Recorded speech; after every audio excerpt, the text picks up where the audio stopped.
There's a kind of fear that doesn't need monsters. It lives in ordinary houses, in the quiet moments between family conversations, in the spaces where love turns into denial. The story you're about to hear was sent to us by someone who swears it really happened. They said they weren't sure anymore whether they were losing their mind or if their whole family already had. Maybe it's grief, maybe it's madness, or maybe some people just don't know how to let go of the dead. Tonight on NightLore, we bring you a story called Grandma's Birthday. I was at work when my phone rang. Mom's voice was trembling. She said Grandma had fallen in the kitchen. Uncle Lou, her brother, had called an ambulance and was riding with her to the hospital. The doctors thought she might have fractured her hip and somehow cut her foot open in the process. She was sedated for the pain, but responsive and fine, Mom said. I immediately asked if I should meet them at the hospital, but Mom told me no, she'd call. Once they knew more, it sounded minor enough. Grandma was stubborn but tough. I figured she'd complain her way through rehab and be home within a week. I went back to work, but I couldn't focus. That night, long after I'd gotten home, Mom finally called again. Grandma needed hip surgery, but the foot wound had been stitched and bandaged. She was groggy, but awake. Want to talk to her, Mom? Asked. There was some muffled movement, then a frail voice. Hi, honey. I'm okay. But they won't let me leave. Mom's exasperated sigh came through the receiver. You need surgery, Mom. They're not keeping you here for fun. Grandma just chuckled softly. Come see me when I'm home. We'll play cards. Her voice was calm. Too calm. A week later, Grandma was discharged. The surgery went fine, but Mom said her foot had gotten infected. Nothing dangerous, just annoying, as she put it. Once Grandma was settled at home, Mom told me it was finally okay to visit. I made chicken and dumpling soup her favorite and brought it over. She looked pale but peaceful, tucked into her bed with a blanket up to her chest. Mom spoon-fed her while I sat beside them, the smell of broth and antiseptic blending into something oddly comforting. Grandma barely spoke. The medication made her drowsy, and her sentences drifted off halfway through. Still, she smiled when I handed her the soup. You always make it perfect, she whispered. It wasn't much of a visit, but it felt normal, familiar. I left feeling hopeful that she'd be herself again soon. That was the last time I saw her alive. 2 weeks passed. Mom said she'd taken a leave from work to help Grandma full-time. Uncle Lou had moved in permanently. Whenever I called, Mom found reasons to keep me away. She's still contagious. She's sleeping all day. The infection's bad. We can't risk visitors. I accepted it at first. Then she stopped answering my calls entirely. I dropped off another batch of soup one evening. Uncle Lou met me at the door. He smiled too much. It's not a good time, Anna, but I'll make sure she gets it. There was a smell behind him, strong and strange, like flowers mixed with bleach. He noticed me wrinkle my nose. Your mom won't stop cleaning, he said, rolling his eyes. I nodded, but something in my stomach twisted. When I called Dad later to vent, he brushed it off. They're just stressed, he said. You know how your mom is with her mother. She'll smother her with care until it drives everyone crazy. Maybe he was right, but the way Uncle Lou looked at me through the cracked door, the way he smiled without blinking, it didn't feel right. Grandma's birthday came a week later, 89 years old. I decided I wasn't taking no for an answer. I bought her a new thriller novel. She loved mystery books, and drove over that afternoon.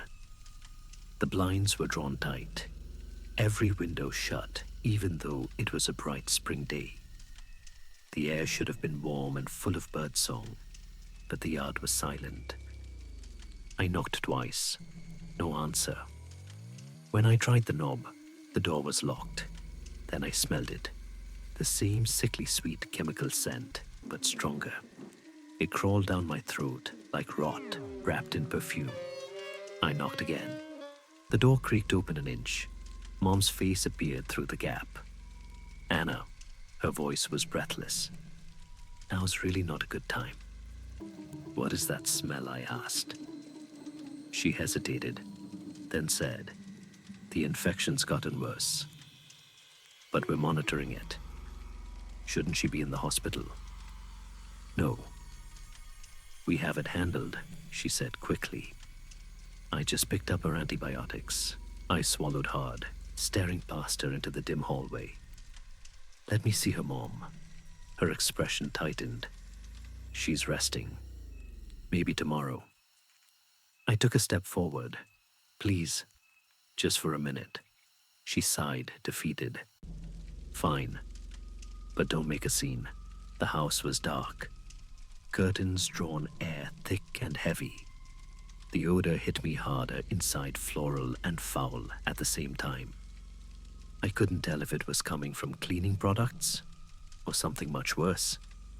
Mom led me down the hall toward Grandma's room. Uncle Lou was coming down the stairs, smiling like nothing was wrong. Anna, he said brightly. Mom will be so happy you're here. He walked ahead, opening Grandma's door. Mom, look who came for your birthday. The smell in that room was unbearable. Sweet, decayed, like spoiled fruit and metal. Grandma was sitting upright in bed. The blanket was pulled up to her waist. Her feet stuck out slightly. From beneath the quilt-blackened toes, yellow-stained sheets beneath them. Her chest didn't move. Lou sat beside her, talking softly, as if she could hear him. See, Mom, Anna came to see you. She brought a present. I couldn't breathe. Grandma's eyes were open, cloudy, glassy, staring straight ahead. Her jaw hung slack. Her skin was gray and waxy. A soft gray fuzz coated her tongue. Flies buzzed around her head. Mom swatted at them with a fly swatter, cursing. They won't leave her alone, she muttered. Uncle Lou dabbed her mouth with a tissue. She's been too sedated to talk, he said. The pain's bad, but we're managing it. I wanted to scream. Instead, I whispered, She's dead. Neither of them reacted. Mom smoothed the blanket over Grandma's feet and said, She's just cold from the infection. The antibiotics make her sluggish. I felt the room tilt. My vision blurred. I stumbled backward, gagging. Mom followed me into the hall. Her voice softened. This is why I didn't want you to come. It's hard to see her like this. I stared at her, unable to form words. Mom, I finally managed. She's gone. She's been gone. She frowned. Don't say that. She's right there, Anna. I pointed toward the bedroom. She's decomposing. Stop. Her voice cracked. Don't you dare say that. You have no idea how hard this has been for us. Uncle Lou appeared behind her, calm as ever. We promised we wouldn't let her go back to that hospital, he said. They nearly killed her once. We're taking care of her ourselves. She's dead, I shouted. Mom's eyes narrowed. You're being cruel. You always run away from things you don't understand. Her voice trembled, not with fear but anger. Your father's on his way with the cake. If you can't behave, you should leave. I wanted to. Every instinct screamed at me to run, but part of me needed proof, needed someone sane to see what I saw. Dad arrived minutes later. He found me outside on the lawn, bent over and shaking. Sweetheart, he called. What's going on? She's dead, Dad. I gasped. Grandma's dead. They've lost their minds. He frowned. Your mom said you were hysterical. I grabbed his arm. Go look, please. You'll see. He sighed, opened the trunk, and pulled out a cake box. Just wait here. Okay, let me check. I sat in the car trembling. Time blurred. The smell of rot clung to my clothes, even with the windows rolled down. When Dad came back out, his expression was calm. Too calm. Anna, he said gently, she's very sick, but she's alive. Your mom and Lou are doing everything they can. I stared at him. You saw her. He nodded. She even smiled when I came in. I shook my head violently. No, she can't. He turned toward the house and smiled faintly. See, there she is. I followed his gaze. Through the front window, behind the faded lace curtain, Grandma was sitting in a wheelchair. Her face was twisted gray and rigid.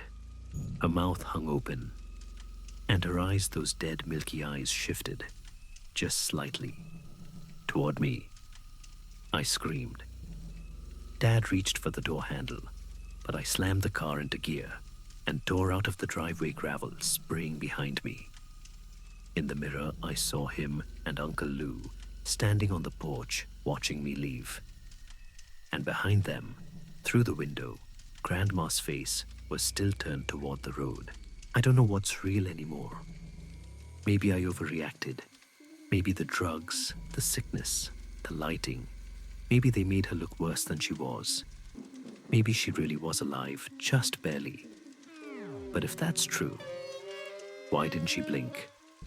It's been 3 days since I left. Mom won't answer my calls. Dad either. The house phone just rings. Last night, I got a voicemail from Grandma's number. 22 seconds of silence. Then faintly, the sound of a fly hitting glass. Now every time I close my eyes, I see her. Sitting there, half-shadowed in that dark room. Her head lolling slightly. Her mouth hanging open. And those eyes milky, still waiting. Some things don't rot all at once. Sometimes they linger in the air in the house, in the blood of those who refuse to say goodbye. Maybe the grandmother was truly gone. Maybe she wasn't. Maybe the whole family simply made their own reality, one where love outlasts decay.